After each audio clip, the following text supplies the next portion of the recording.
కూటమి ప్రభుత్వం మేనిఫెస్టోలో ఇచ్చినటువంటి అంశాలను అమలు చేయాలనేటువంటి ఉద్దేశంతో రాష్ట్ర ఉపాధ్యాయ సంఘం ఇచ్చినటువంటి పిలుపు మేరకు 3 దశల ఉద్యమ కార్యాచరణలో భాగంగా జనవరి 30వ తారీఖున తహసీల్దార్ కార్యాలయాల వద్ద నిరసన కార్యక్రమము, వినతి పత్రాల కార్యక్రమాన్ని దిగ్విజయంగా నిర్వహించడం జరిగింది.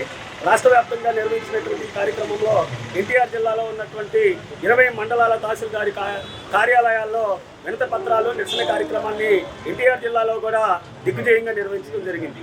ఈ 3 దశల ఉద్యమ కార్యాచరణలో భాగంగా 2వ ఉద్యమ కార్యాచరణ భాగమైనటువంటి ఈ రోజు నిర్వహిస్తున్నటువంటి కలెక్టరేట్ల ముట్టడి కార్యక్రమంలో భాగంగా ఈరోజు విజయవాడ ధర్నా చౌక్ కార్యక్రమంలో నిర్వహించుకోవడం జరుగుతుంది.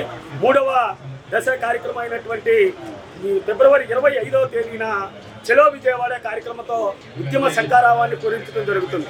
ఈ 3 దశల ఉద్యమ కార్యాచరణలో భాగంగా రాష్ట్రోపాధ్యాయ సంఘం రాష్ట్ర సంఘం పక్షాన ఇచ్చేటువంటి ప్రధానమైనటువంటి 6 డిమాండ్లో మొదటి డిమాండు 12వ PRCని వెంటనే అమలు చేయాలి. 12వ PRCని అమలు చేయడం లేట్ అయితే IR 30% ప్రకటించాలి అనేది ప్రధానమైనటువంటి డిమాండ్. గత ప్రభుత్వం 23,000 కోట్ల బకాయిలను చెల్లించకుండా పెండింగ్ పెట్టిపోతే ఆ బకాయిలన్నింటినీ మా ప్రభుత్వం వచ్చిన తర్వాత, కూటమి ప్రభుత్వం వచ్చిన తర్వాత చెల్లిస్తానని చెప్పినటువంటి ప్రభుత్వం ఇంకో 11,000 కోట్లు అదనంగా చేసి 34,000 కోట్ల బకాయిల్ని పెట్టింది. కాబట్టి ఆ 34,000 కోట్ల బకాయిల్ని వెంటనే చెల్లించాలి అనేది ప్రధానమైనటువంటి డిమాండ్. 3వ డిమాండ్ CPS విధానాన్ని రద్దు చేయాలి, OPS విధానాన్ని అమలు చేయాలి. 4వ ప్రధానమైనటువంటి డిమాండ్ మెమో నెంబర్ 57.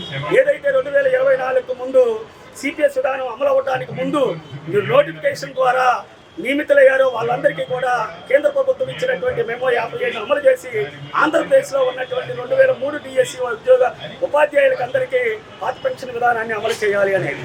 ఇప్పుడు ఉద్యోగ ఉపాధ్యాయులు రిటైర్డ్ అయిన తర్వాత పెన్షనర్లకి గ్రాడ్యుటీ కానీ కంపిటేషన్ కానీ రావడానికి సుమారు 2.5 సంవత్సరాలు పడుతుంది.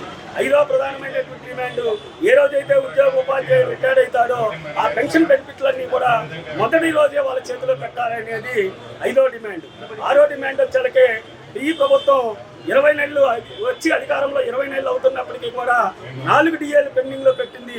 ప్రధానమైనటువంటి 4 DAలను వెంటనే చెల్లించాలని రాష్ట్ర ఉపాధ్యాయ సంఘం పక్షాన ఈ 6 డిమాండ్లతో పిలుపునివ్వడం జరిగింది.